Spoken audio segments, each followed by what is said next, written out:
Good morning.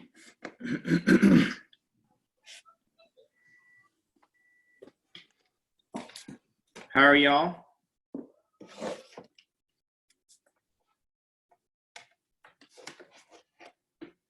Thumbs up all around.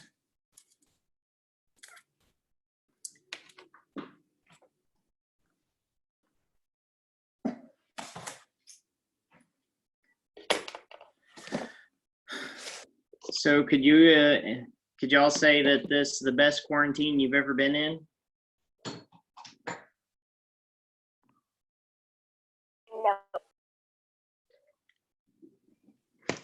Best and the worst, because it's the only one I've been in.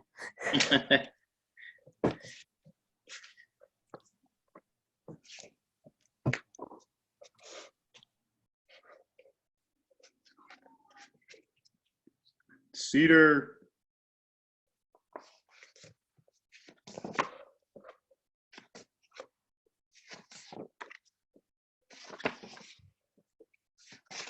Cedar, you're sideways again.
What's new with y'all?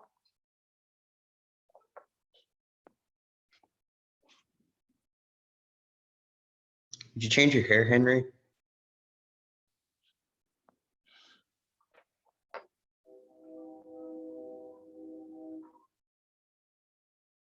What was that? Is there a train going by your house? There's a train. It's actually like a mile or so west of here. I guess the wind is blowing from that direction.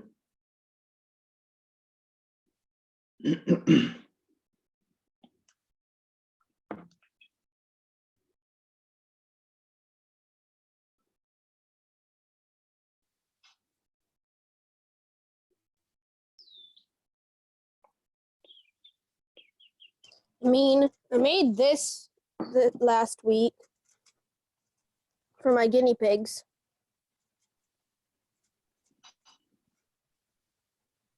Is that like a castle for the guinea pigs? That looks Nope, it's their massive. cage. So I've got my guinea pig Oreo down there. I've got Coco and Orca in there. And then I've got Spider-Man and Twix in there. Because if they get put together, they fight. Well, that would be fun. No, it's not. It's a guinea pig cage fight. Gladiator battles. I actually had Spider-Man got like a hole into his head because of Oreo. He smacked him, and it was a pretty decent hole. And little injuries go a long way for them.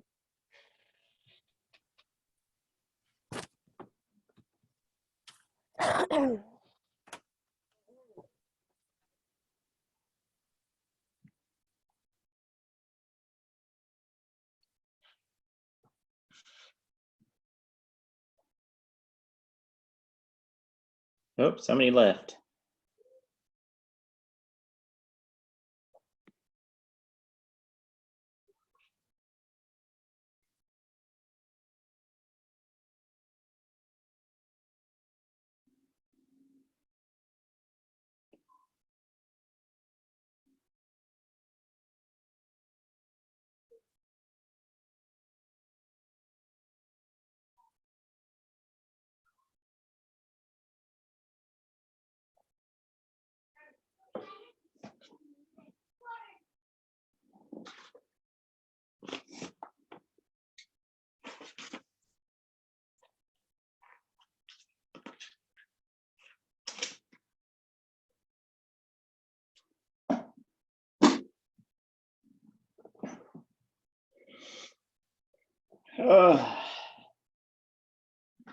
Two people. See the waiting room.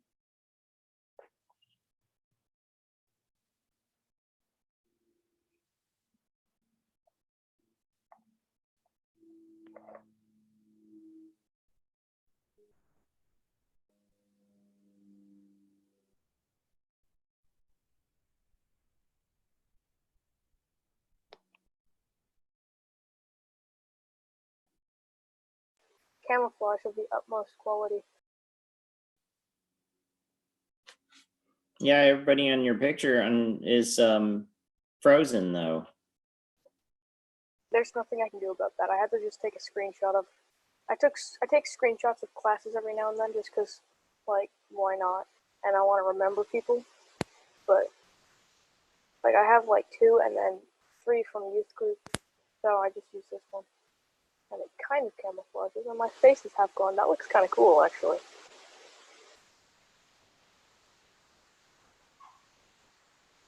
It's like a ghost.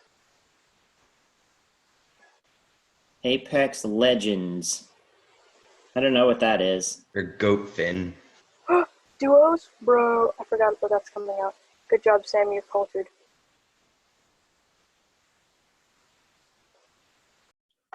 How do you not know what Apex is?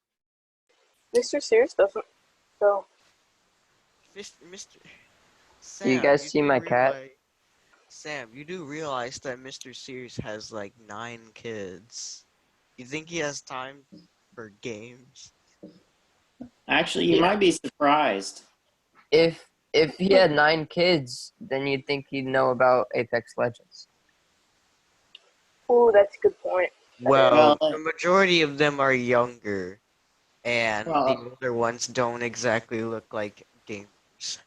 Yeah, but they play Fortnite instead of Apex Legends, because No, that's we what don't the little play. kids have been trapped into. We don't play Fortnite. Yes! We play Yeah. Halo. Oh, That's really the only game I know much about. I got Halo 5 and an Xbox One this past weekend. So, I was actually played for a little while last night. But I don't get but a little bit of time here and there to play.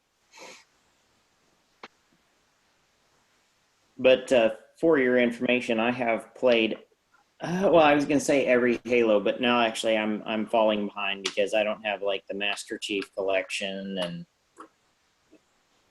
that's just like a. That's what I have. I don't remember if that's like different or not. Have you played Reach yet? Oh yes, Reach is my favorite. Yeah, Oh yeah, Reach. That's the one I haven't played. bro, that's just sad. Sam, you gotta fix that. Reach is like one of the best ones. Played a little Well, bit of the if I Reach get campaign. $10, I'll be fine.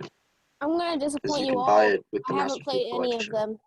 The Reach campaign is not hard. That's I not know, but it's disappointing, awesome. Sarah. In the Me end, and it's my- hard. Me and What my brother campaign? have beaten the campaign, every difficulty on Reach. The only one that I've played through is Halo 3. Yeah, I heard Halo 3 was pretty good. I've played Halo 4 like the most times over. My personal favorite is probably Reach, but I hate it when Cat gets sniped because that's so sad. It's not even like a fight, just gone. Spoiler alert, don't remember that, by the way. People that don't play Halo. You'll forget, probably. I'll get you for that. My favorite part is when George flies through space. George. Why is that your favorite? George of the jungle. It just looks so funny, him flying through space. It's true, it does, but it's sad. Big So are boy. you guys spoiling it for me now? No? What? What's spoiling? What? I don't know what a spoiling is. Is that a bird? I don't see a bird. That's what happens No? to milk, genius. Cheese is just a loaf of milk. That's not okay. I have broken every rule in life. Now I'm no longer invisible. Backwards. we missing?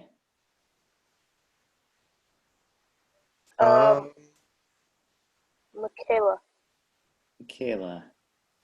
Okay, we'll give another minute or so. I think everyone else. Yep, everybody else is here. Hello, pup.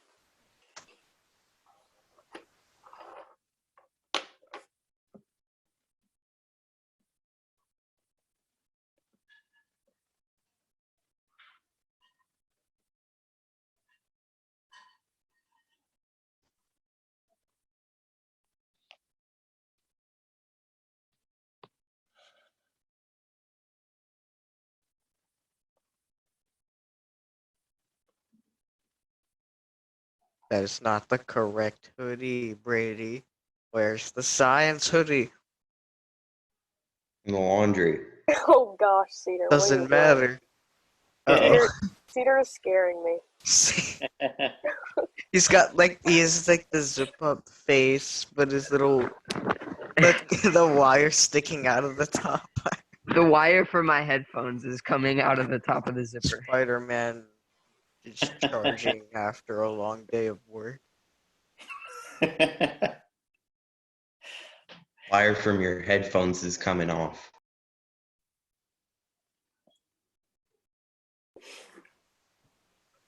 So the meeting in person is definitely better because interaction is better when we're meeting in person. But you know, there's been some moments here. That was one right there. That was good, Cedar. I realized No, I like never wore that until now. Has anyone seen Cedar ever wearing that? You guys only ever see me really like once a week. So, I know, But- but no, I never wear it. so tell me, why now? For the memes. For the See? memes. I can't believe you used that answer. That was probably the last thing I expected, honestly.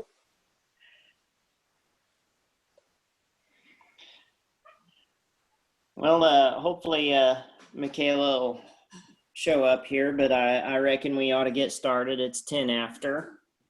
And there now Sam is a Halo guy. Or no, he's Master Chief has joined the call, guys. yes. Halo guy? This is not Halo guy. At least he didn't say Doom guy. Oh my gosh. That's better. That's the thing. That's the thing about getting older is those little details are not that significant, and it's actually amusing to me that that you guys get offended when I say Halo guy when I actually fully know that's Master Chief. I mean, I have played So all you As long do as it you on know purpose. it's Master Chief. Halo 1. I've played Halo 1, 2, 3, 4, Reach, ODST, 5 now.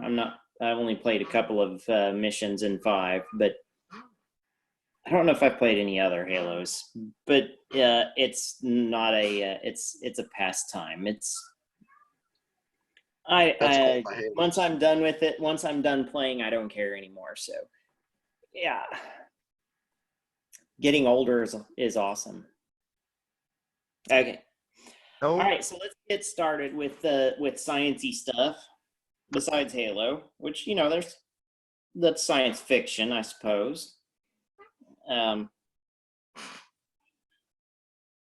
Is there a science fiction class I can take instead? Instead of this, Yeah. you're gonna have you're to so don't close do to that. you're so close to finished. I mean, we have 3 weeks of classes left, and then Including this one? yes, including this one. And then we're all, because this is the second half of module 15, and then we've got the year-end stuff. So finishing everything up, you're going to have your last experiments to turn in next week. So this thing is drawing to a close, and hopefully, like I said last week, hopefully we can meet up sometime in May for a year-end party of sorts, and then, well, we'll just hope and pray that that works out. Because I'd just love to get together at least once more. And if we can't do that, then maybe we'll figure out a way to meet up at some point. Over the summer, just for like one last time before you guys move on into high school. Yeehaw! Are y'all ready for that? No. No? Aw, come on. High school's easy. I'm excited for biology. What grade does high school technically start at? 9th grade. 9th grade is the Ben's in 7th grade, of course. Of course. You dare? Excuse me, monsieur. I'm like 3/4 the way done with 8th grade. But probably all of you guys are. Or maybe more 3/4. I don't know. We're like I'm not in 7th grade. I'm in 9th grade. we're like 80% done with 8th grade. I mean, yeah. Yeah. Like, I'll be We're done on in the a second month. to last module. We are 15/16 of the way done. there you go. So yeah, high school starts in 9th grade because that is for your purposes of transcript and going to college, that is when your GPA starts to count. So every point, every grade you make after this class counts toward your high school transcript. So after you're done here, or starting next year, everything affects your future in some form or fashion. So it'll affect a number of different ways. One is obviously your GPA, so overall your performance during high school, but that's going to actually could go into let me rephrase that. It will factor in to whether or not you qualify for scholarships. Okay, so your GPA influences your ability to get scholarships. Your GPA will actually factor in when you go to apply to attend college if you are going to pursue a college degree. I understand some people won't, and that's perfectly fine. There's many people who actually succeed in life without getting a college degree. So college is not I'm going to say something that's pretty counterculture these days. College is not the end all be all. I encourage you to pursue education, but it is not necessarily required for you to actually succeed in life. And that is not the message that is conveyed by popular culture these days. So they want you to believe that you absolutely must go to college. And going to college is a very good thing and required for certain career fields. So if you're going to go into anything like science, in medicine, engineering, astrophysics, veterinarian, if these are your interests, then you have to go to college. You cannot get into engineering or any of those other fields that I mentioned without actually getting a college degree. If you want to become a teacher, you really have to get a college degree these days. So any of those interests, many of them actually require college degrees. But that's not to say that's the only way you can go about making a living. All right, but anyway, that's not really science. That was just a little bonus information for you, something to think about. So if you have interests in going that route, then you know that your grades starting 9th grade, they will have an impact. So you got to be thinking a few years ahead when you start doing your work in 9th grade. You know, the more important point to make as a believer is Colossians 3:23, which I brought up at the very beginning of the school year. And that is that whatever your hand finds to do, work at it with all your strength as working for the Lord and not for men. Look at me. I know a verse and the reference. See, if I can do it, you can do it. Yes, yes, cue the applause. All right, so let's just start talking about, let's get back into our notes. And let's talk about, I believe we're going to talk about lenses. So we have to start at the beginning. So we'll have a little quick 1 or 2 minute review session here. We are talking about light. Remember where light comes from. It comes from Jesus. And he will be the source of light in the end when we get to the new heavens and the new earth. Okay, remember that light behaves like a wave and it behaves like a particle. And lots of smart guys worked really hard to figure all that out. James Clerk Maxwell with his 40 equations, which were simplified down to 4 by another brilliant guy, which I can't remember his name right off the top of my head. We talked a little bit about the speed of light.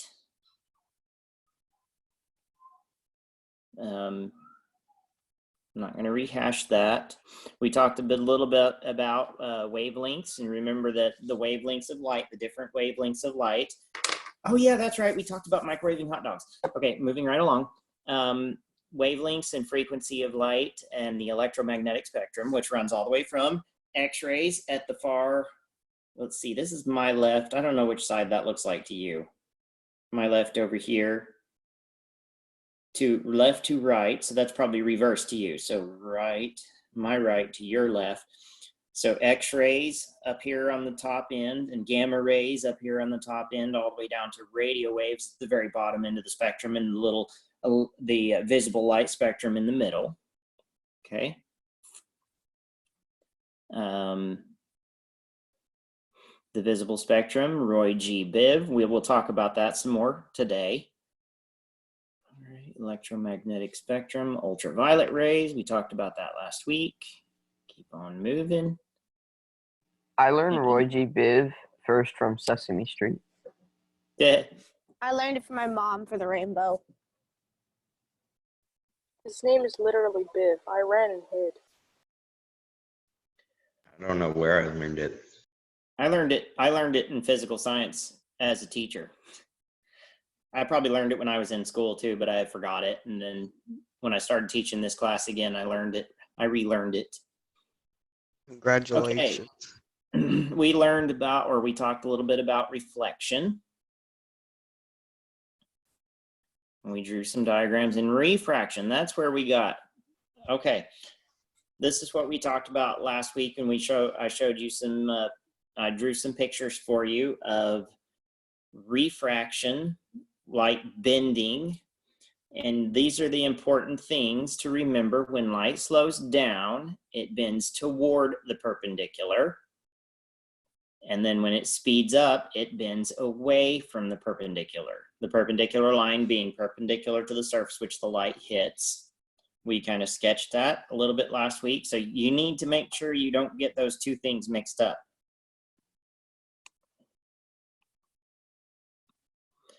All right, this is where we left off. We need to talk about lenses. And so it would actually be very beneficial for you to have your textbook here, because there's some handy pictures in here.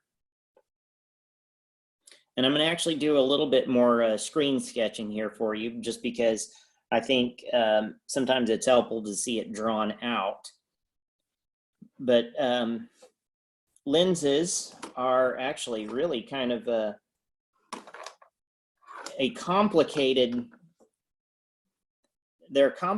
thing, but they're an extremely useful tool. So we actually can leverage the function of refraction to bend the light in such a way as it is actually beneficial to us. This is exactly how a telescope works. And also these thingies on my face here, these are actually, these are extremely complicated lenses. They're called progressive lenses, and I'll talk about that just a little bit more later, after we kind of get some of the basics of how the lenses work. All right, so first off, you have on our list a converging lens, and a converging lens is going to be one that looks like, well, you can see it on page 384 of your book.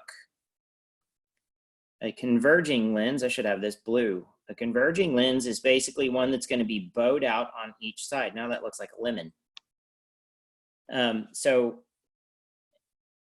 there is, it's going to be curved to the outside on both sides. What page did you say? 384. Let's see if I can do that again.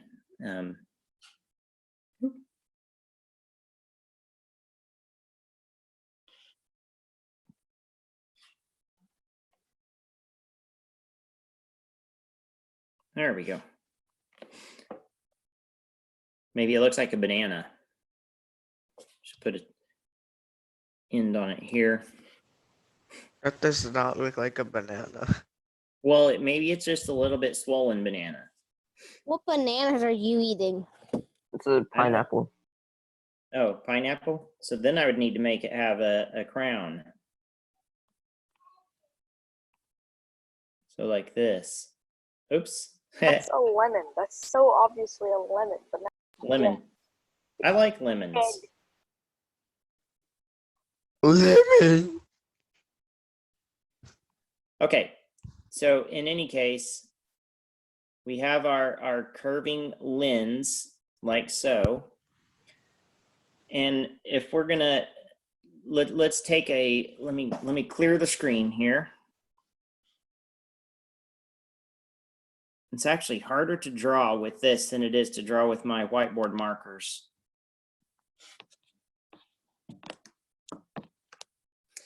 All right. So if we have a, let's see if I can do this, curved lens like this, and then the other face of the lens curved like that. And you have light rays coming in like this. So there's your light ray coming in, and maybe one here coming in like so. And in the middle, you can actually see the diagram on, again, on page 384, figure 15.9, shows the light rays and how they will basically come to a focus. They will come to a focus through the lens. Oops, stop doing that. And then, of course, this one comes straight through. Oops. This is tricky. You'll get the hang of it one day. I know, when I don't need it anymore. Keep going, champ. I mean, you All only right. got like 2 more tries after today. Well, maybe I could actually get a new iPad. That's what I should do. I should get a new iPad. This is justification for that. That has the Apple Pencil with it. And that'll probably work better than this little funny pointer things. These are not actually very easy to use. It's better than me Quick using my heads up. finger. Just quick heads up. You're gonna lose the pen. It is the law of the universe. If a device comes with a pen, it's going to be lost. That's nonsense. I have a Wacom that's true. tablet, and I've never lost a pen. That's because it's not technically a device. A Wacom tablet. It'll be I- hard. or Broken it's or because I'm lost. responsible. And I Yeah. don't lose pens. You responsible? Never. Okay. Let's so I'm gonna draw this a little bit bigger scale as much as I can. May have to do something here. There we go. Just zoom in on the screen so that it just looks bigger. Yeah, I can't do that. It won't let me. Bro, you just said zoom. Get out of this call. Finn is banished. Okay. So if we have a curved lens face like this, and here's the back side, I'm going to exaggerate the curves as best I can. And then you have a light ray coming in toward the lens like this. On the outside edges, when it strikes that, when it comes in contact with the lens right here, let me draw the perpendicular. Here's the key to think about. Whenever you have a lens, that the perpendicular is always perpendicular to the curvature of the lens at the point where the light strikes it. So on the outside edge, there is the most curvature of the lens, or the angle of curvature is the highest on the outside edge of the lens. So similarly, down here on the bottom, it would be a perpendicular line, something like that. Now remember, you're going into the lens, so is the light going to speed up or slow down in this case?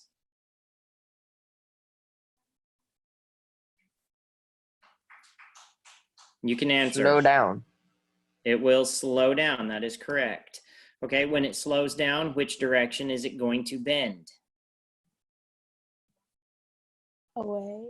Wait. Towards the perpendicular line. It will bend toward the perpendicular line. So if I'm actually going to write, so if there's no lens, this light will continue on in, oops, let me not do that.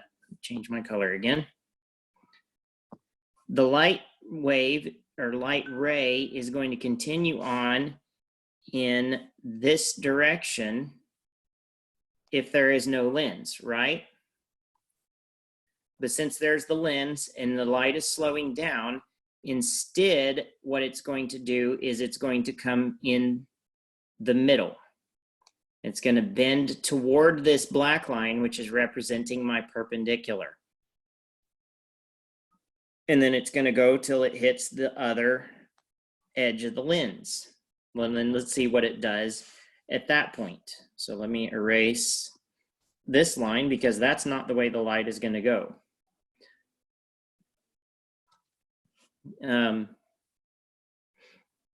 So let me draw the perpendicular at this line, which is, oops, I'm still on eraser. Stop doing that.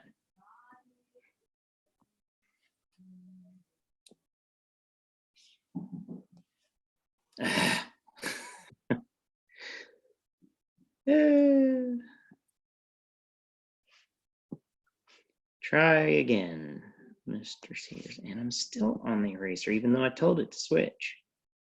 There we go.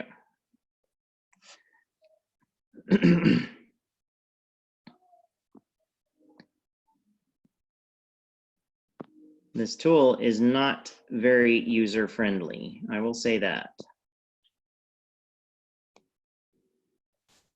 Okay, so there's my light projection. Here is my perpendicular. And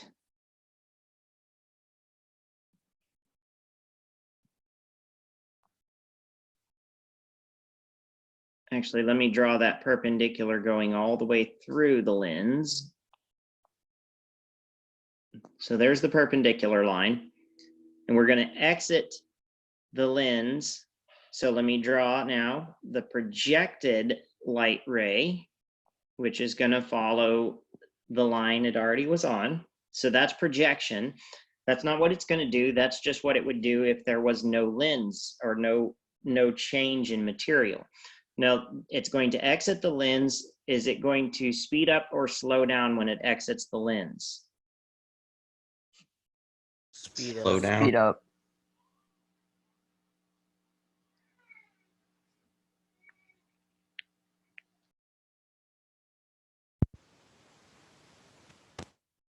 Okay, I heard a couple of different answers there. Which one is correct? Speed up. Speed.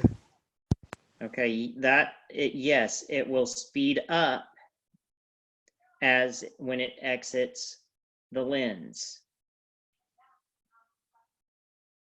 Okay, so when it speeds up, it's going to bend which way?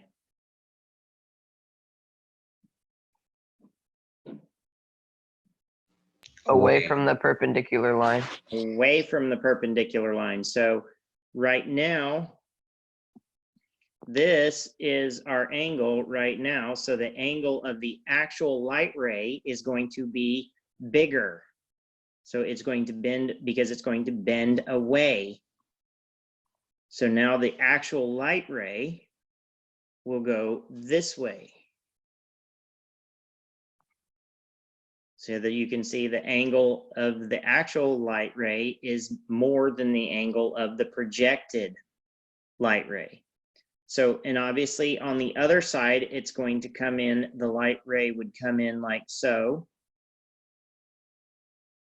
And it's going to bend toward that perpendicular line. It's going to come to this side, and it's going to bend away from the perpendicular line. So then it will come to the focus here. Let's go ahead and draw that other perpendicular on here, or try to anyway. So there's your perpendicular. So it comes in at it and bends away from that perpendicular on the other side of the lens. Now in the middle, it would actually just go straight through because it's going to hit the lens perpendicular too. So it'll just come straight through and then go through the same point. And then wherever point this light, this point right here, what's that called? Focal point. It is the focal point. Good. So that is a converging lens, and it's called a converging lens because it will cause the light to converge. There's a very clear way to picture this if you've ever played with a magnifying glass, especially if you've ever played with a magnifying glass outdoors. The light coming in from the sun, you turn the magnifying glass in just such a way that the sun is coming straight through that, and then you can actually figure out what is the focal point for your specific lens. We melted chocolate with that in general. That was fun. Exactly. I burnt my name into a piece of wood. Yes, you At can. home. I've burned leaves with it before. And here, let's be honest, who hasn't burnt ants with it? I I haven't. I haven't. I've never burned an ant, but I've eaten one. You've Try eaten it. It tastes like grapes. grasshoppers. That's worse. Tastes Try like grapes. grasshoppers. That's so much worms. worse. Try grasshoppers, worms, ants, spiders, any bug you can find in Texas. I've done it. Thank you very much, Cedar. I'm not going to be able to sleep Spider? tonight. Why spiders? Did you eat a black widow? No, just ants. Black widows are spicy. Just because you cook something doesn't mean you have to eat it. That's true.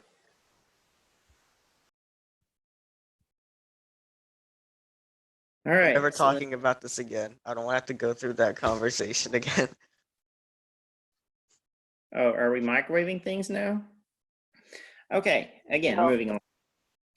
So now let's do this again, except now we need to look at a diverging lens.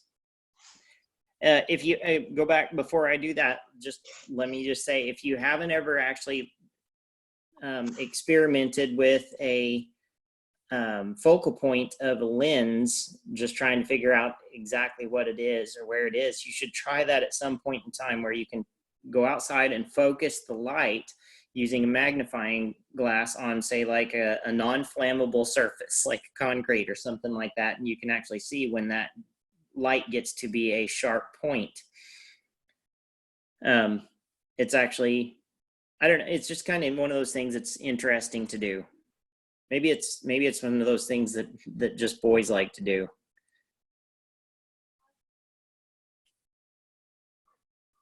It's one of those kinds of things we think about. Depending on how strong your prescription is, you can probably recreate the same thing with your glasses. You might be able to. It depends on the kind of glasses you have. I know. That's why I said depending on your prescription. Well, yes, depending on your prescription, whether you have, if you're nearsighted or farsighted. But honestly, that's part of it where it gets beyond me a little bit. Is if you have on prescription glasses, like I said, these ones right here, they're called progressives, and they're very, very complicated. So we'll talk about it later. I'll try to explain to you what these particular glasses do, but they're weird. So, all right, let's talk a bit about diverging lenses, and then we'll talk about where you might see a diverging lens. So it's kind of the same kind of curvature. And I'm using blue instead of yellow, because why not use all the colors, right? You left out green. I used a little green a little while ago. All right, so if we have our light wave, here we'll use green light wave. And I'm going to bring it in here like so. Look how straight that one was. It's impressive. Is it possible to learn this power? Impossible to learn what? I said, is it possible to learn this power? No. You have to be a Jedi Master level, Jedi Master Chief level 17.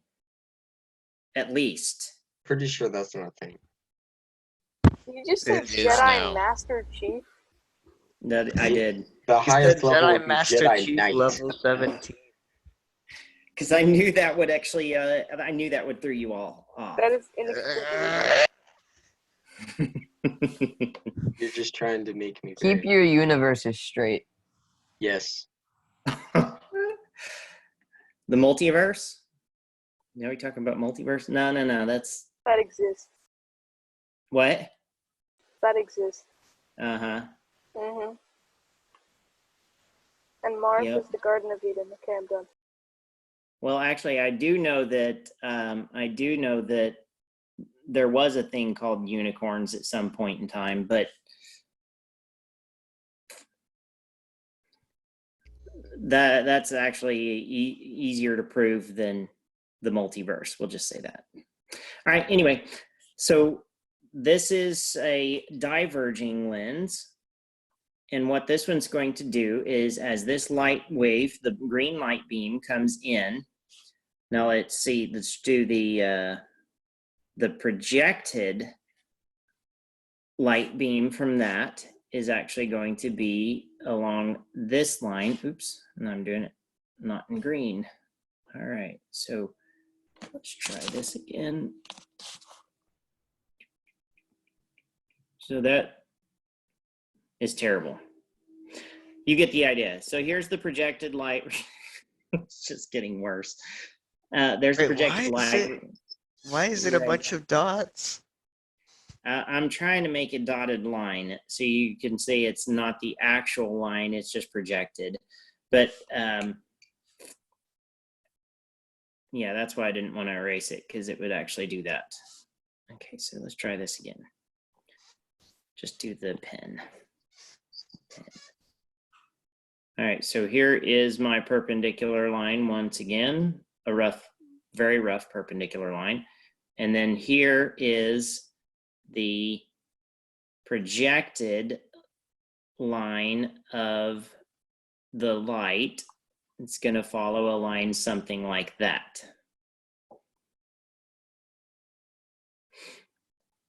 And it's going to bend which way? When it enters the lens, which way is the light going to bend? Outward. Toward the perpendicular line. toward the perpendicular. So the actual light wave is going to come in between the projected line and the perpendicular.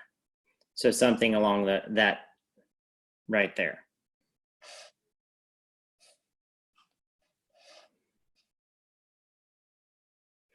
And then we'll have a new perpendicular at the other side of the lens. Something like this. And when that light wave passes out of the lens, which way is it going to bend? Toward the perpendicular. Oh, I heard toward the perpendicular. It's away from the perpendicular. It will be away from the perpendicular. So here we go. Like this. And so I drew it in black. That was unfortunate. No worries, I can fix it. Try that again. Or I could erase everything. Okay, so the black line was the way I drew it.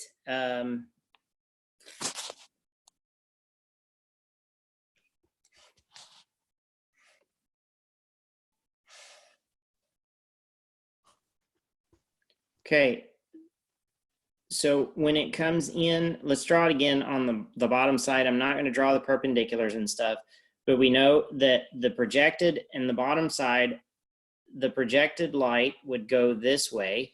The actual will go this way because the perpendicular would be something like that. So it would bend toward that perpendicular line and then come through here. Projected comes out and the actual light would bend away from that projected line.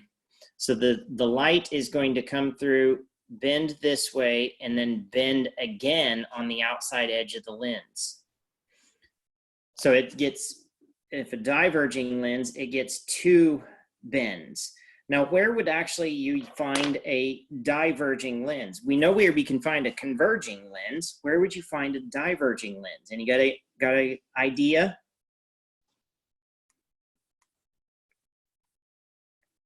Where would that be useful?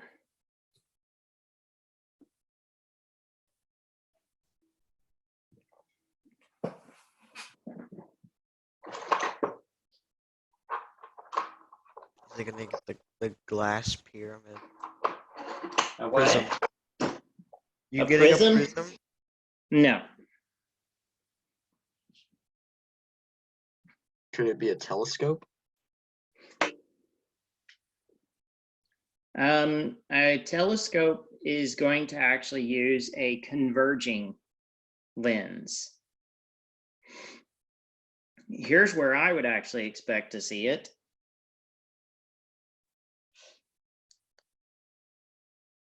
Flashlight. Flashlight actually has, and then this one actually has an adjustable focus, so you can actually see the light. It's actually an LED, light emitting diode. You can see it in there, and if I adjust the lens, you can actually see that this changes the size of it. Because from this perspective, from this point of view, we're looking into a lens that's kind of converging, and as we move it, we adjust we bring the LED closer to the focal point. Now, see, this is actually a flashlight is a little bit more complicated because sometimes it also has a reflective component, and if you can see the face of this lens, it's actually curved outward. So this lens here is all about focusing the light, but it has the ability to focus it into a small pattern or a large pattern. So if it's like this, then it's going to make the light focus in a large pattern. So it will actually spread the light out in a wide beam. So maybe you can see it on the back wall if I shine it. Oh, probably not, but actually, yeah, you should be able to see that. So as I'm turning it to bring the light beam into more focus. So it can actually focus that light beam down. by adjusting the position of the light device, the light LED, relative to the lens. And then as you focus it out, it causes that light to diverge. So a floodlight has a diverging lens.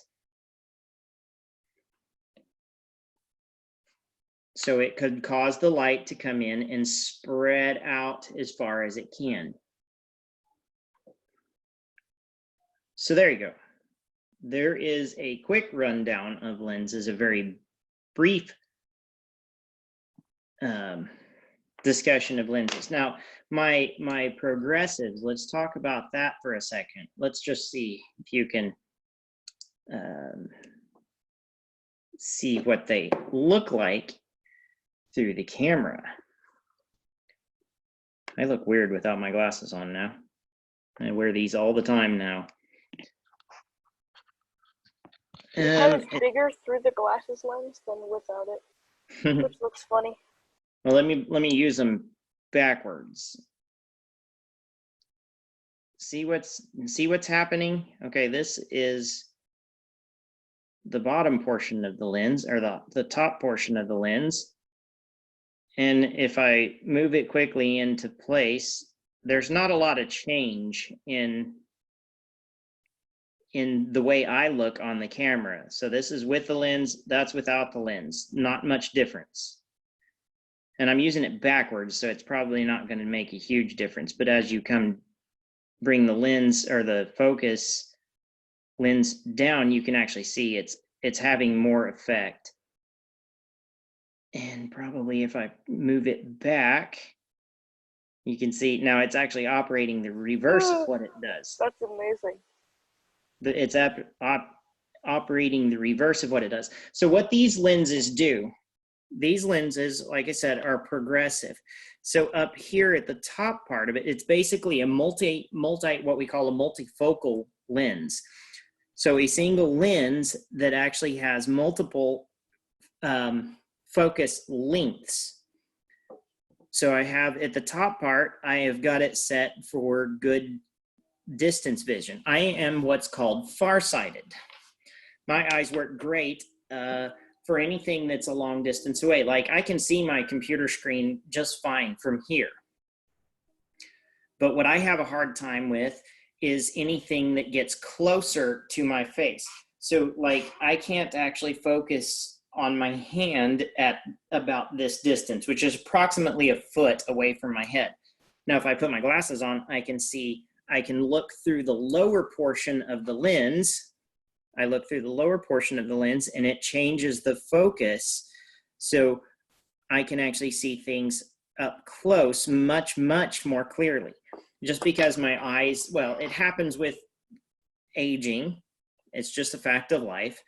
And even though I'm really not that old, careful, I know what you're thinking. Even though I'm not really I'm still pretty young. I mean, 40 is the new 30 is what I've been told. So, and I'm going to go with that. So I'm not very old, but the fact is my eyes are not as strong as they used to be. And so I have to actually have some help in looking at stuff close up.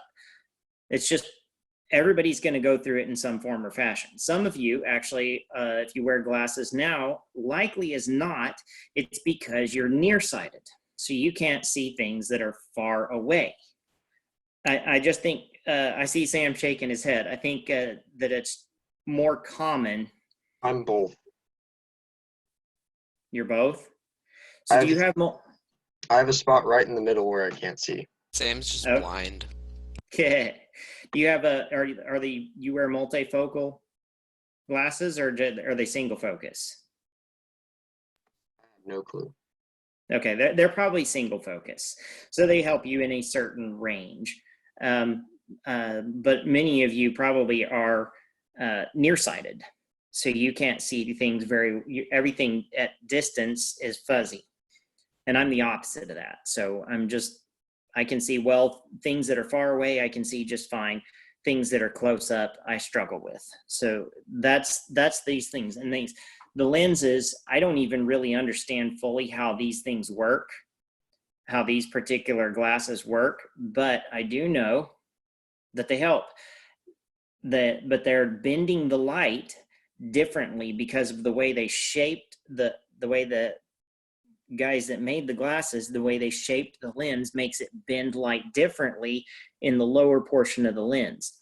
So when I want to look reading, which is actually perfect, because if I'm reading, I'm looking down at a book in front of me, and so I'm looking down through the lower portion of the lens naturally. And if I'm looking at, say, if I'm driving or if I'm going out walking around the house or something like that, and I want to see across the room, then I'm naturally looking through the middle or up higher. So pretty cool stuff. But there's a lot of math involved in that. So if you want to be an optometrist, that whole college thing. Yeah, and lenses actually can be very, very complex. Obviously, it's also got to be a very, very precise science, because a little bit of a deviation in the curvature of the lens makes a big difference in the focal point. So diverging lens, that's a good word for it. Disperses light. Okay. Now let's talk about an even cooler lens, that being the human eye. And actually you can look at the diagram on page 386. I'm not going to draw on the screen for now because that's just going to take too much time. So I want you to look at page 386, the diagram of the human eye. Now, in your biology class next year, you're going to actually probably get to look at things a little bit more detailed. I don't remember if in biology you get to dissect a cow's eyeball. That might be advanced biology. But Did that in anatomy. So some of us, whoever was in anatomy, has already handled / dissected a cow eyeball. Happy things. yeah, I know they get to do that in one of those classes. So, That's but the disgusting. eye, the human eye, the lenses on these glasses are complicated. They're complex, and they're actually an incredible advancement in the understanding of in human ability to create things. But they're also very expensive to make, just because the process is necessary to create a lens that bends light differently in different points is complicated.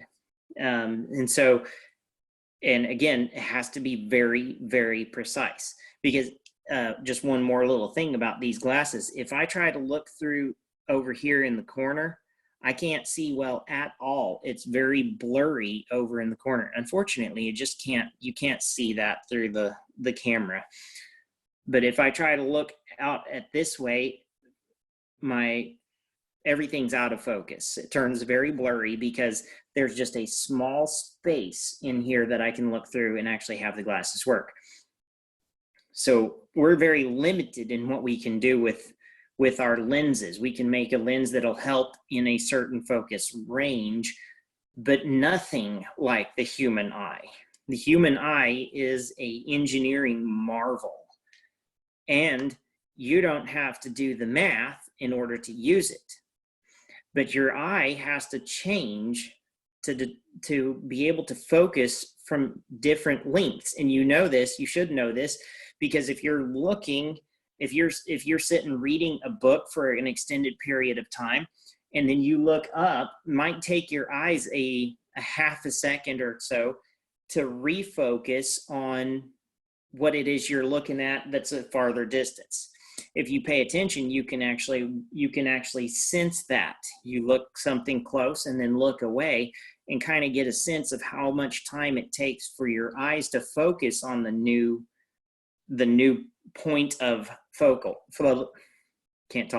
the new point of focus that you're looking at. So from here to across the room, it takes a split second. But your eyes do all the math and figure out exactly how much it has to adjust to be able to bring something across the room into focus. Because if you if your eyes keep focus on whatever's right in front of you, when you look up at the wall, then the wall's going to be out of focus. So everything has to be adjusted for the distance from your eyes. And the human eye, and actually not just the human eye, obviously cows and other creatures also have eyes that can do the same kind of function. And the way it works is that your lens, perfectly clear, is made, it's like made out of gummy bears. Huh? Why? No, it's not made out of gummy bears. That's just a good illustration. It's something that is actually, it's soft, it's squishy, like a gummy bear. And that lens can be stretched. So the muscles that are attached to it stretch, and kind of like you could imagine a gummy bear, if you pull on it, it's going to get skinny in the middle. If you stretch it out, so the focus or the lens of your eye does something similar. Now, obviously, the muscles on it are all the way around it, so it's pulling on it evenly all around. So it pulls it, it gets it thinner. It basically changes the curvature of the lens as it stretches. So when it stretches out, the curvature is flatter, and when it's let go back to its normal shape, its regular shape, then the curvature is sharper.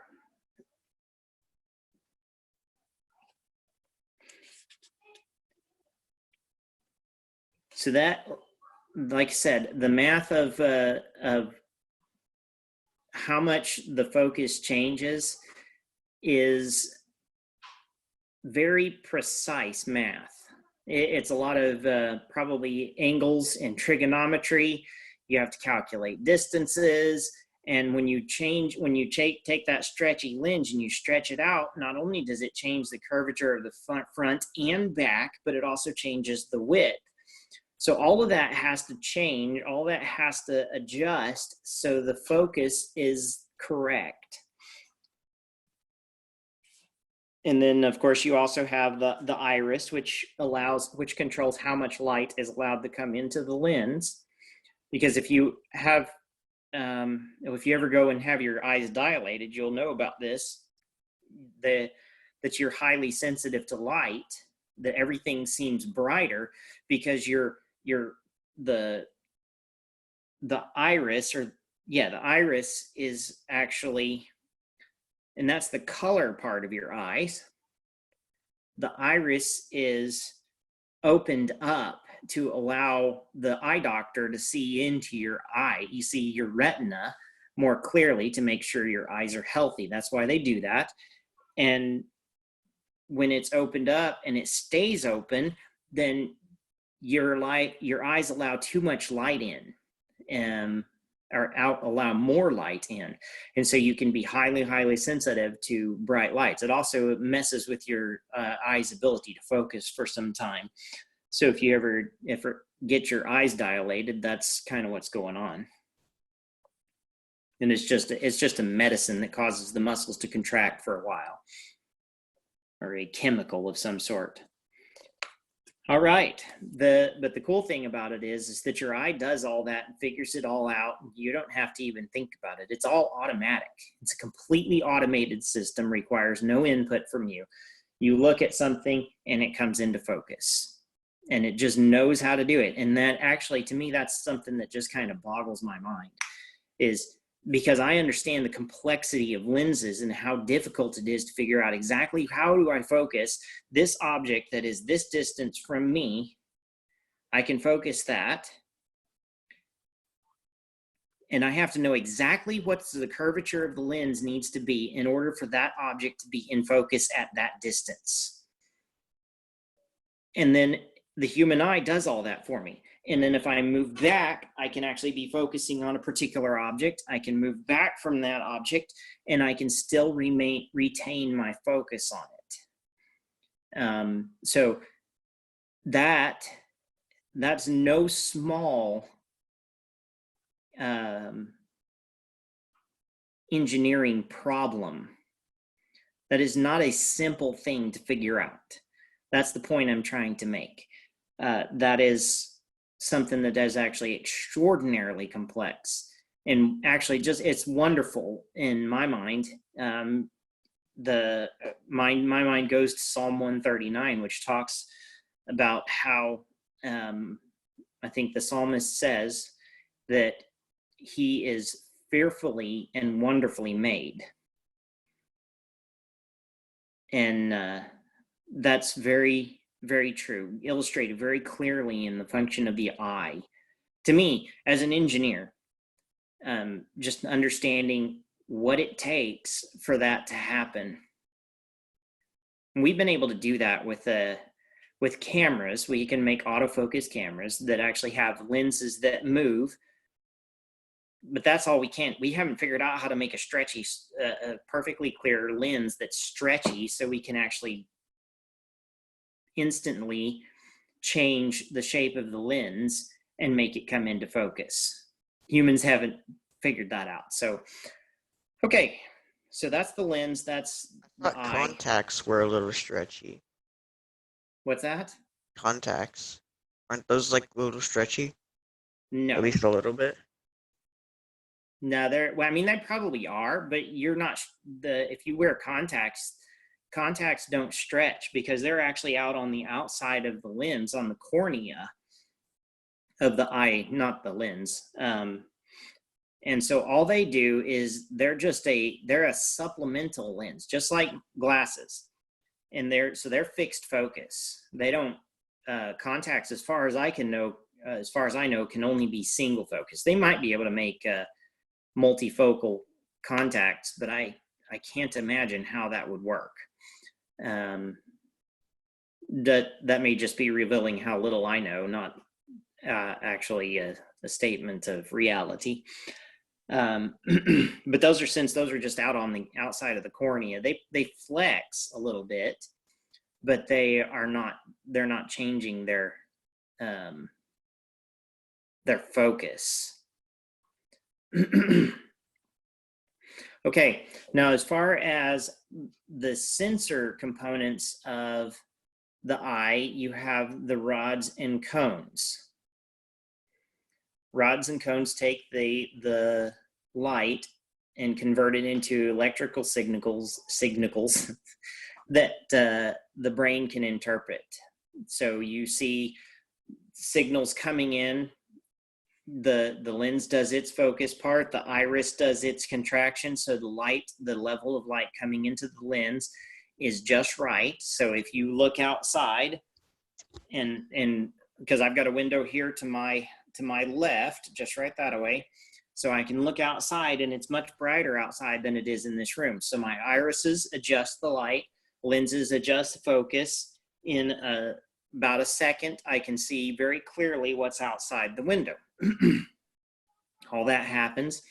And then, of course, all the signals are coming in by the rods and the cones on the back of the retina. And then it's sending that information to my brain saying, oh, look, there's green grass. Oh, a red bird, some blue toy out there. So I can see colors, I can see light. Which one is it? I always get them mixed up. The rods perceive light. They're actually,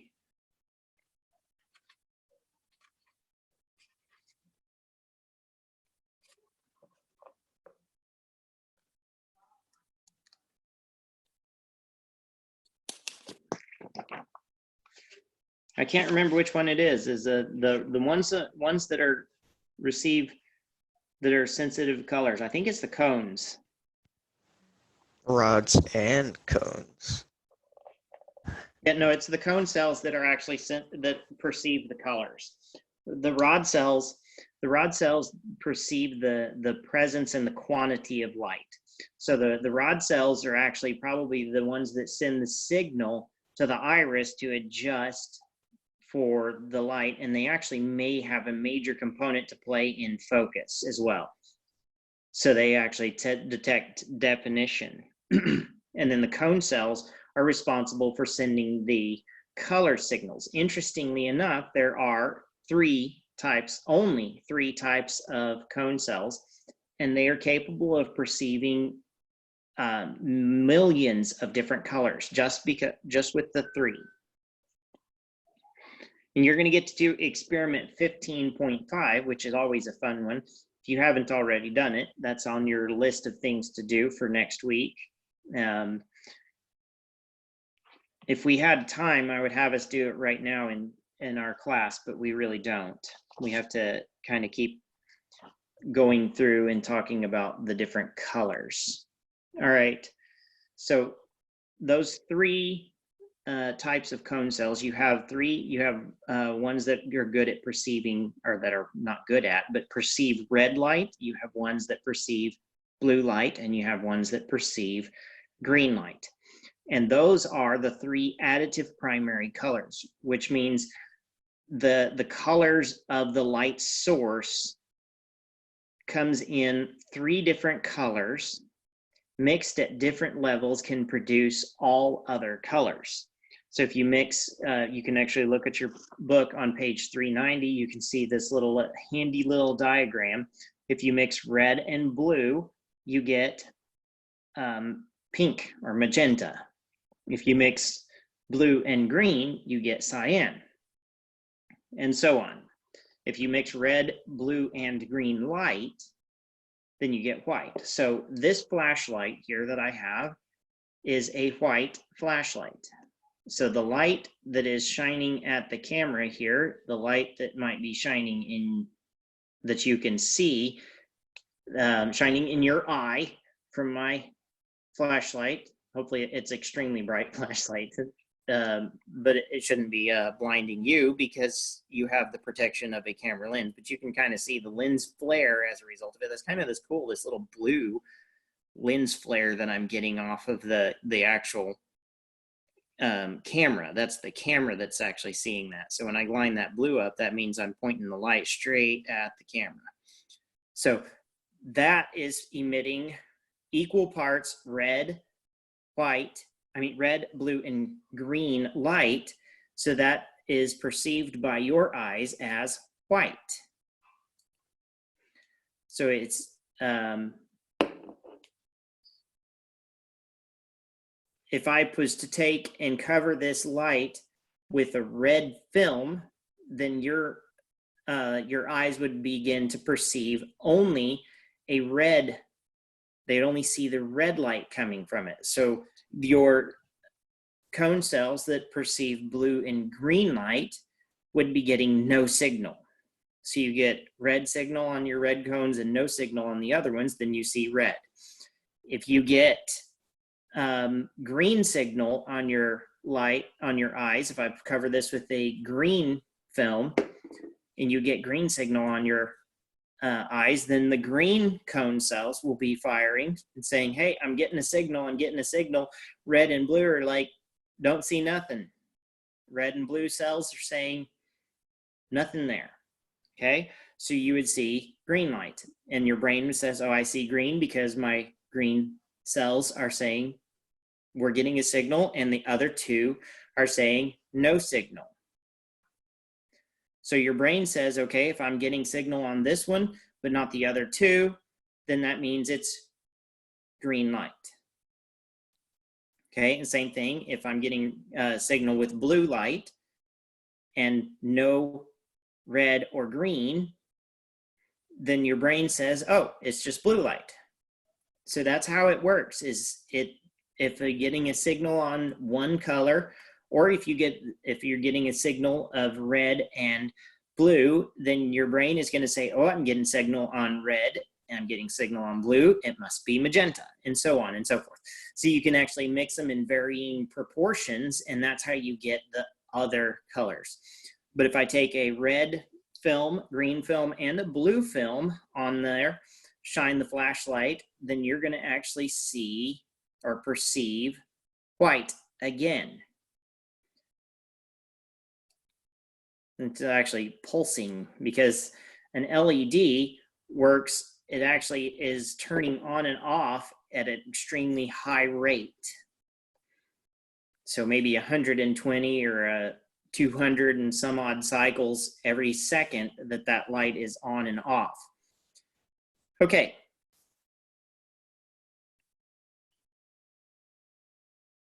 So additive primary colors, the key to remember is those are source colors. So if the light is a specific color, then these are the sources, or these are the correct colors, the additive primary. Those are the ones to think about. So if I'm talking about light coming from a red flashlight or a green flashlight, or if I'm a magenta flashlight, doesn't matter what color I am, then that's an additive primary color, and that's how you get to those colors. The one that's actually a little bit harder to understand for a second, and I think it becomes clearer, is when we start talking about the subtractive primary colors.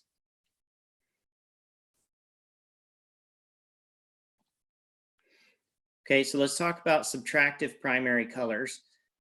The subtractive primary colors are the inverse of the additive primary colors. So if you look at the additive primary colors, the ones that are in between, this is on page 390, you see the additive primary colors. The ones that are in between, the yellow, magenta, and cyan, are between each one of those colors.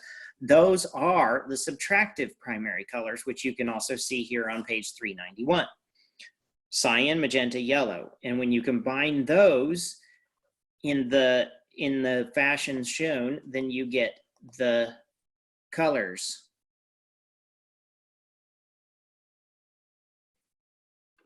You get the colors of you can combine those in different proportions and get the respective colors that you can see there. So like combining yellow and cyan, you will get green.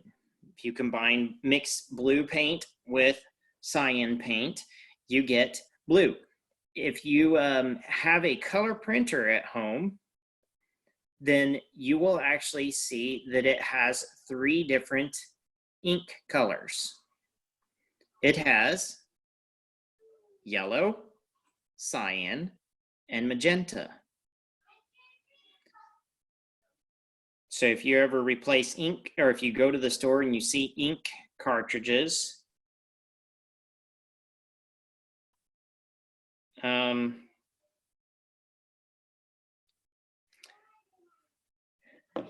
if you see the ink cartridges, then you will see them in those 3 colors, because those are subtractive primary colors. Now, these are the colors that we put on something, and they're called subtractive because they are all about what light they absorb.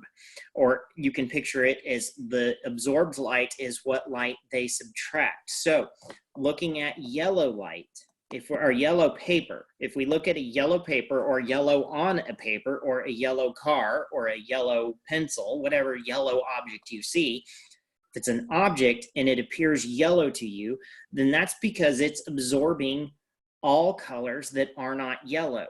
So if we wanted to talk the rainbow, it's going to absorb all colors. It's going to be ROGBIV. Now, red, orange, green, blue, indigo, and violet are all absorbed by yellow, and yellow color is reflected by an object that is yellow in color, like Sam's Lego or whatever guy it is there.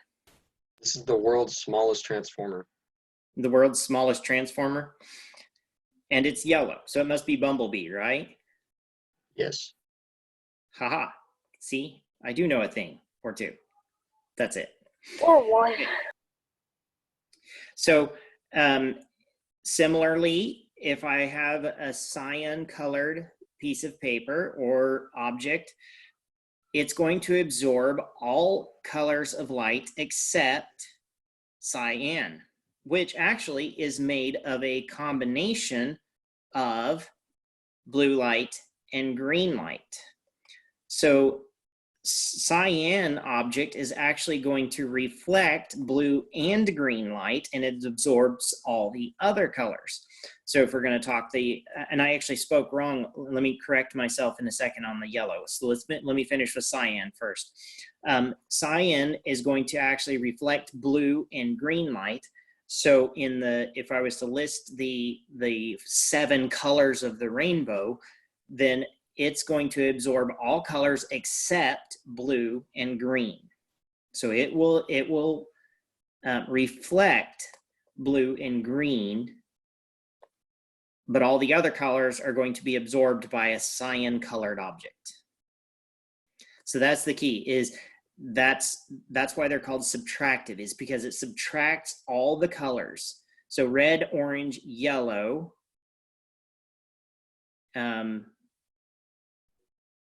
I can't do that. Red, orange, yellow. It does not absorb green or blue. So red, orange, yellow, indigo, and violet. Yes, so it absorbs 5 of the 7 colors because you perceive it to be cyan colored.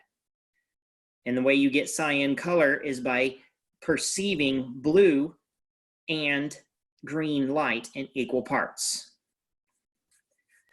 It can be a little bit confusing. So it takes some thinking. So make sure you get your brains warmed up.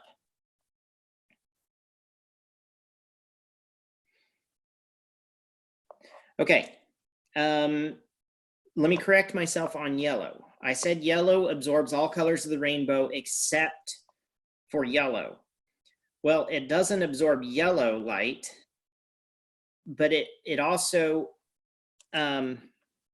it doesn't absorb green or red either.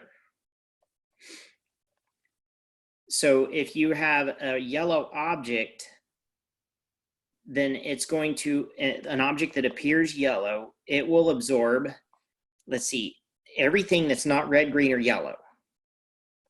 So if you shine a yellow light at a yellow object, then that object will reflect the yellow light. If you shine a green light at a yellow object, then the object will appear green because it's not absorbing the green light. But you have to have green light and red light to see yellow.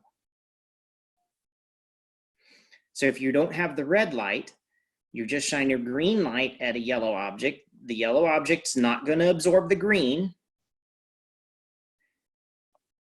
but it's not going to have any red light reflecting off of it, so the yellow object will appear green. Hopefully that makes sense. But it takes some thinking. You gotta have your focus. Thinking Since we're talking about caps. lenses. Thinking cap. I don't have mine on. I don't know where my hat is at the moment. My thinking cap is my hair. So, Don't have very much of it, Finn. Oh my gosh, that hurts my feelings, bro. hey, hey, be careful with the ball jokes. You know, guys, you all know I'm very sensitive about that subject. No, but you have a beard. True. And it's even turning gray on the sides, which is super awesome. Okay. Why? All right. So let's have a little color quiz for the last 10 minutes of our class. Let's see. What else do we need? Oh, this is it. We're done after this. Cool. All right. So let's let me. Color theory for art. I'm going to stop my sharing screen so I can actually see more of y'all on my screen. So, if I have I'm just going to stick with the primary colors. If I have a blue object and I shine if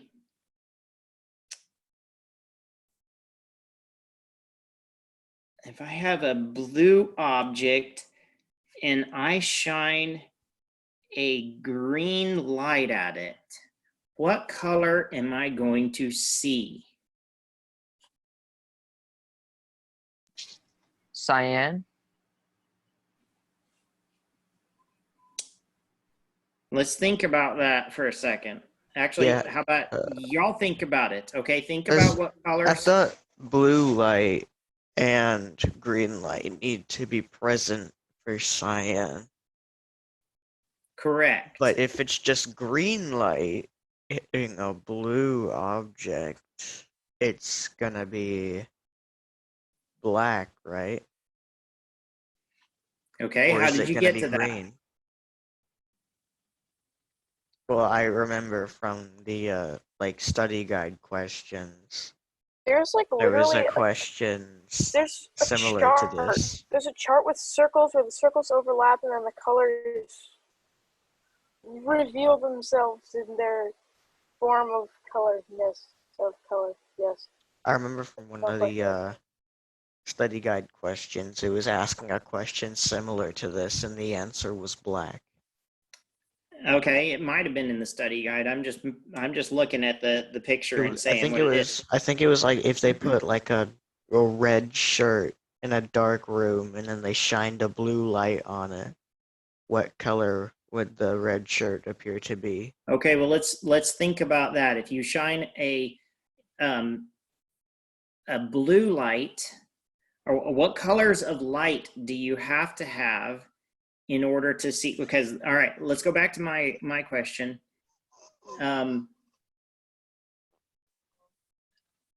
If you shine a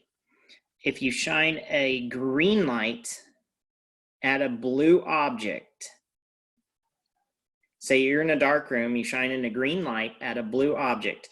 Well, what color of light do you have to have in order for the pin to, or the object, the blue object, what color of light do you have to have in order for that blue object to reflect blue light? What color light do you have to get blue light? Wait, what color is the paper again? The object is blue. And you're shining. So it's going to, you can say it this way, it's going to absorb all colors of light except blue. So you'd have to shine a blue light, right? So if I shine a green light at it, what color am I going to see? Cyan. Green. Someone just guess something until we get it right. We'll get it right eventually. Well, somebody's already said that. Somebody's already said Orange. Gold. I think it's blue. I think. I don't know. If you shine a green light on it, blue object is going to absorb green light, right? White. So it'll be blue because it gets rid of everything but blue. But where's the blue light coming from? The flashlight thing. The light. The light source. the light is green. Oh. Details, Stupid. people. Details. Okay, well then He the said object. that several times. It's a I'm green light. confuzzlement. I'm confused. Yellow? No, it's going to be black Cyan? because I'm shining a green light at an object that absorbs green light. We're The blue- stupid. We've spent almost all the 10 minutes left of class trying to solve that one No. question. No, you're not stupid. Yes. We're learning. Yeah, Sterling, you're Yes. not allowed to speak for us. We're learning slowly. That's okay. There is not necessarily a speed of learning requirement. Okay, but so let's do another one. I'm going to actually, this one's going to be a level 2 question. Okay, so if I take let's keep my same green light and let's have a magenta object. If I shine the green light on an object that is colored magenta, It'll be blue. will it? Yes. Blue's black. be blue. According to this chart, it will be blue because I want it to be blue. No, it won't. It'll be black again. Wait, Yeah, it'll be black. I'm confusion. Won't it be white? Red. Because magenta has Yeah, red because and it's blue in it, and green there's the makes white. subtractive primary colors, and then there's the additive primary colors. Okay, well, we're talking subtractive primary colors. It'll be black, won't it? It will be black. What is that noise? I don't know, but it's really annoying. I see a red door and I want it painted black. Okay, That would be. Oh, it's cedar. It's cedar. The clicking noise is cedar. Stop it! Cease your fidgeting. okay, let's just get the question. Black. So the object is magenta. We're shining a green light on it. Now let's It'll be look at it. Will be black. That is the correct answer, but let's talk about why. Look at page 391. Magenta is made by equal parts blue light and red light. So it absorbs green light and it does not reflect green light. Now, if I have a yellow object and I shine a green light on it in a dark room, then it's going to be reflecting the green light because it does not absorb green light. But it won't look yellow because there's no red light to make it look yellow. I think I understand it.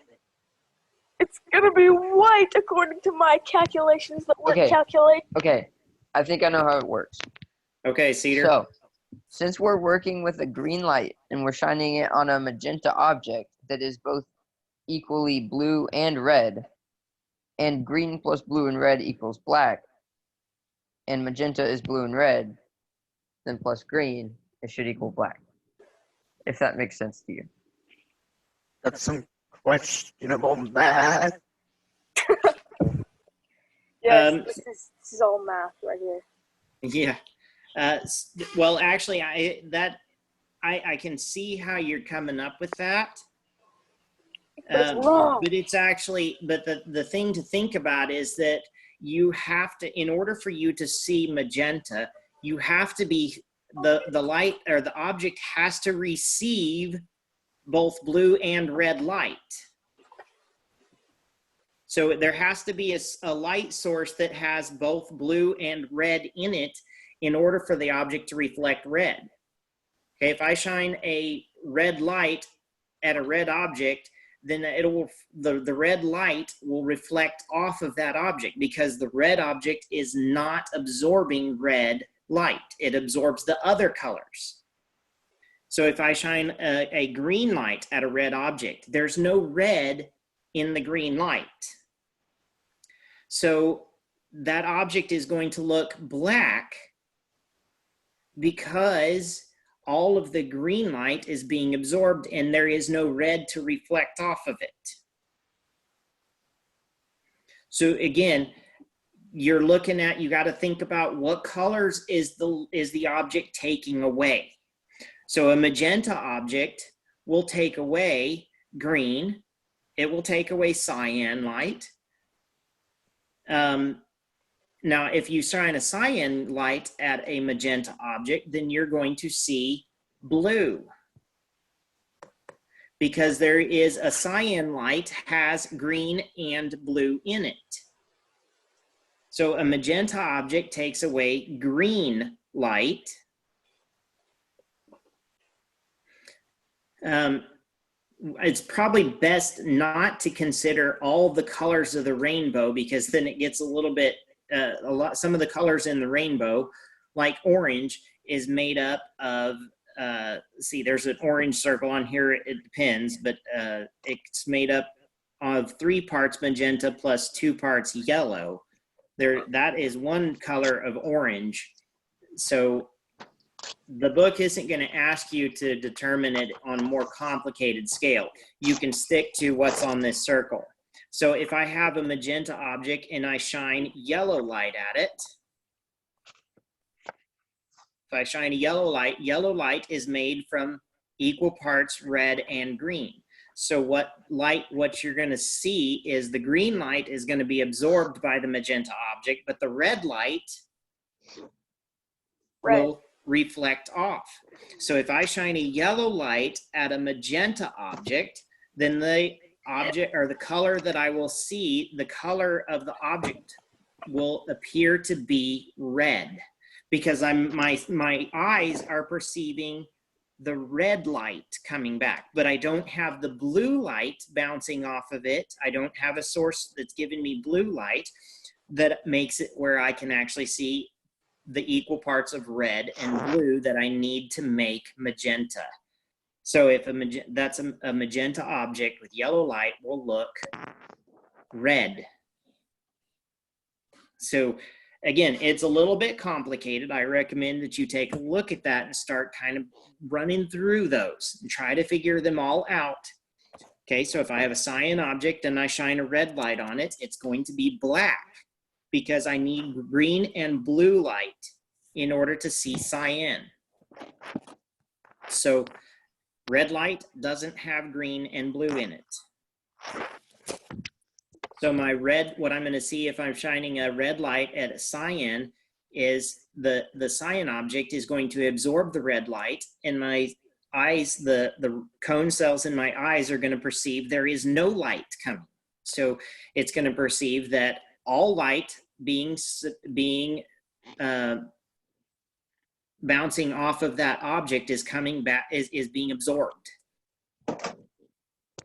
which is a black object. A black object absorbs all colors of light, and so a black object doesn't reflect any. And obviously, most objects are not perfectly black. Most objects are not perfectly red or green or blue. So they aren't necessarily going to, it's not going to be as simple as we're looking at it. We're just looking at it based on the colors that's on page 391. You could be thankful for that because, again, if I start asking, what about orange? Well, it really kind of depends on what's your composition of orange. So just think about it of this circle. Study this diagram on page 391 and just think through it. And I think I've basically kind of done all of them. Like if I take a blue light and shine either red or green, it'll appear black. If I take a blue, I'm sorry, I said a blue light. If I take a blue object and shine red or green light on it, it's going to be black. According to the thing on 390, it'll be magenta or cyan. I'm so confused. No, Like 391. No, you need to look at the one. You got to look at the one on 391. Oh, I can't use both? Well, the one on 390 is the additive primary colors. So that's if I take a light, if I take my light and I stick both a red and a green film on it, then you're going to see a yellow light coming from it. If I put a red and blue film, then you're going to see magenta because it's combining the red film or the red light and the blue light to make the magenta light. So that's additive primary colors. So that's the colors of the light source. Now, subtractive primary colors work the exact opposite. So you, in the additive primary colors, you add the colors together. You combine the colors together to take or to make another color. But the subtractive primary colors are about taking away light colors to make a color. I know it is a little bit confusing, but again, you can, I would recommend that you go through this exercise on page 391 and just think through it, okay? If I have a yellow object and shine a red light on it, what color am I gonna see? Well, the answer is that you will see red because you have the red light shining and it's reflecting the red light back to your eyes, but it doesn't have the green light shining that you need to make it yellow, to make it appear yellow. So you have to have red light and green light in order for an object to appear yellow. So you can see all the colors in the room you're sitting in because the light all around you is white light, and white light has red, green, and blue in it. So that's the white light has all the colors, and so whenever you look at an object, it does any color that you see, you can see it. So you're just not used to thinking about it in this fashion. So if you have access to something to make a blue light or a green light, you could take blue light, green light, and a red light, and you can take different colored objects into a dark room and shine the light on it and just see what color it reflects. Do it as an experiment. If you're really struggling with it, I highly, highly recommend doing that, because there are going to be questions on your test that you're supposed to take, like tomorrow, and the quarterly test where you're going to have to actually figure this out. So I recommend that you do a little bit of study on it and try to figure it out. Something like this. Something like, No, that's not combining or subtracting colors. That's fading in between. It's can you set it to a specific color? Yep. Or does it just, oh yeah. Oh my god. Oh, there you go. That's perfect. Definitely try that.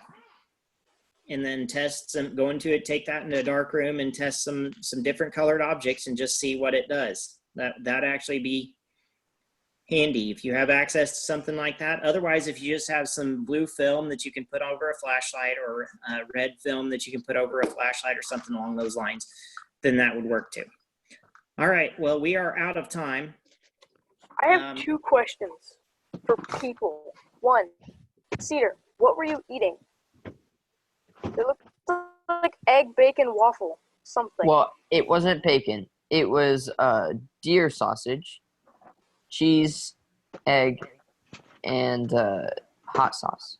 Huh. It was an And then omelet. 2, Lily, why Interesting. were you doing origami like the entire class?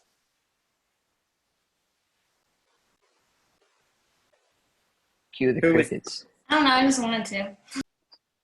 Oh, Sad. I didn't even see Claire doing origami. It's called controlling ADHD. Not good. First of all, that's rude. Second of all, they're cute. Well, I mean, no offense, of course, just, that's what You just my take siblings no do. offense on an insult, they'll automatically take offense. That's like a rule of insult. Don't do it. It's the law.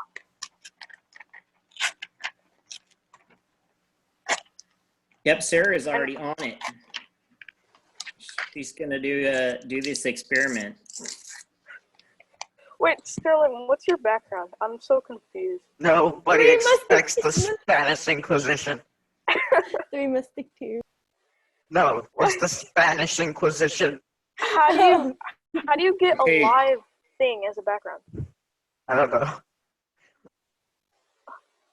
I drew Batman that. Cedar. Magic, Ben. You just said my name. I felt like I I heard have a to bunch of ask people my say it. brother. I think that was That man sad. is staring into your eyes. Good. That was- No, he's I'm staring back. at my forehead. Sterling, your video What? is so cruel. Look at the poor cat. The cat's Bro, it's just just vibing. it's a reversed gif of a cat crawling under a door. Or it's getting eaten by something. Die. Hang on. Die, cat. The die. door is eating the cat, obviously. Hopefully. This is actually a green screen. That's not your house? It is. But it's a green screen. Demi just photobombed you, bro. Demi just photobombed You you. do realize that's your drag. Wait, really? I wasn't zoomed in, was it? Demi's right here. Oh, Demi's consistently photobombing you, and Drex just popped into photobomb you. I wish my siblings could do that. Sibling? No. My mom babysits a baby, and he's amazing. I wish he would come in here. Is He's the best oh toddler. I think in the I've seen world. him before. Yes. His name is Harley. Yeah. I have 2 chairs. Okay. Hey guys, The same. you want to hear the sound? Yeah. No, not really. All right, I think that's where I say bye. I'm not listening to that. See, What is Ben Seeds. doing to his face? I'm scared. He's turning into Phineas. And for Just Phineas. What? where? I'm Trying to find him. Oh, confused. I can be just the head. I'm I don't floating see upside anyone down in turning into space. Phineas. There. You have Did to it look again. at He's turning. Ben. Ben. heck? Oh, I see now. Okay. What do you want of me, Cedar? Phineas from a front angle isn't real. He can't hurt you. This is so incredibly random that it's also amazing. It's terrifying. Phineas from a front angle should not exist. Just Oh my like gosh. Peppa Pig Wait. from a front angle shouldn't exist. Boys, Are you I saying think that I've spotted a Phineas Sears. Yes. should There's only the be Sears. sideways? Another Sears. Yes. Finn, I We have made 2 new you. teachers. Oh no, I'm not looking. I'm not looking. It's gonna be so insulting. I refuse. It's, she turned you into a furry. Go away. You're a No, fox now. no, please no. I'm looking. Where is it? Hello. There you are. Yeah. That hurts. Ouch. So are you guys going to teach him? What do you want to teach him? Teach who? We have 2 new teachers. We're gonna teach them how to do their taxes. Why are Do you it. getting these random voices and these random comments? Who are you? Who are you? Bro. Hey, children. Hello, young ones. You are the future. That's the a future. You going to tell him your names? I thought you were My going to name teach is. class, Cade. I was gonna do something else. Oh, you were going to do something else? Like what?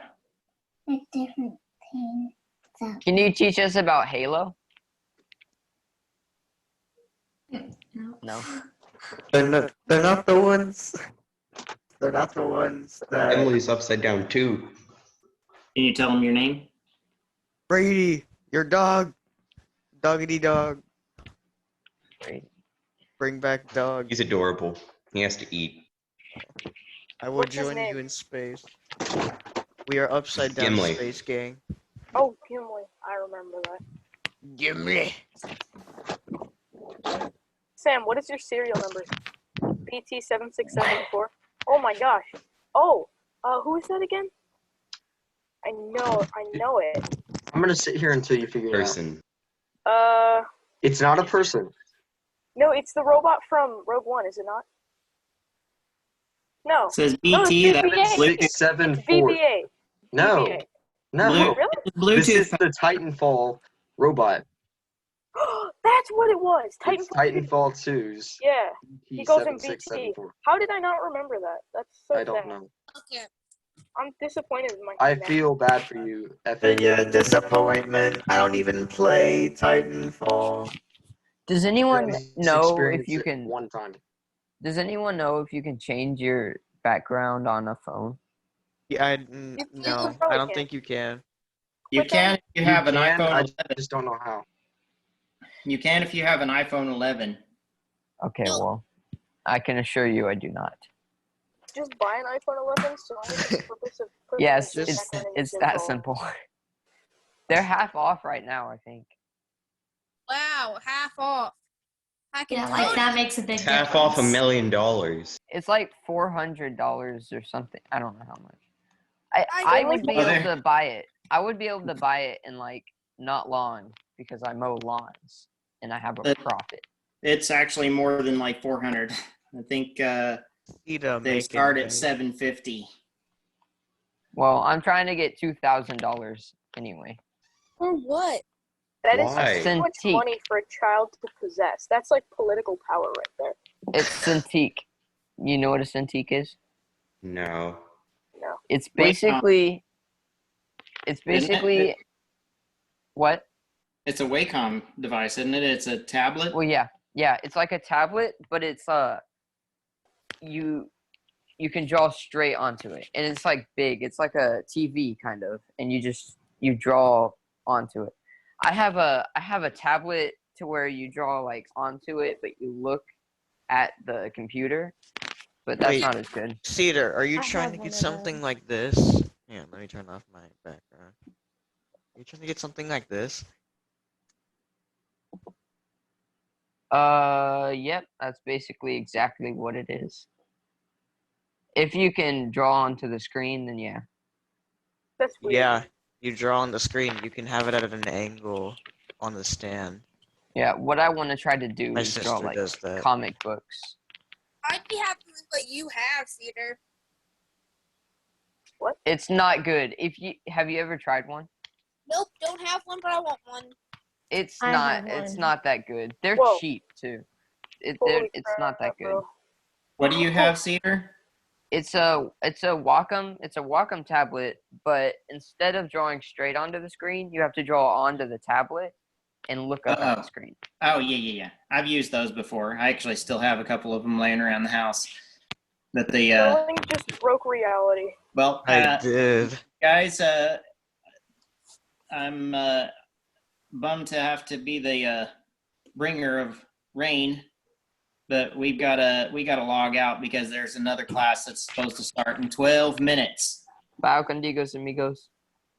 Hasta So, fuego, Coke good and to see you all. taco. Good to see you all. Take care, and we'll hopefully see you again next week. Anybody would be interested in actually just joining a Zoom hangout at another time? When? I would do that. I would. I don't I know need when. I have to find out on my Do calendar. it if you send me an email. For Yeah, it. I'd send it out in an email. Do you guys want to do that? Yes, Sounds good. Definitely. most definitely. More definitely than Brady. Excellent. I win. Totally. All right. Well, maybe we'll do that sometime. That is not me. Just because I have a separate account that's just a No, free account. We could try that just for a little while. Because Also, I don't know, it doesn't seem that we're going to get the chat function working at this point. We might get it yet, but I have a Not couple me. of goofballs That's here. false. All right, so well, y'all have a good weekend, and we'll see you again soon. one more thing before we go. No. One more thing. Microwaves are Pizza dangerous. goes in the oven.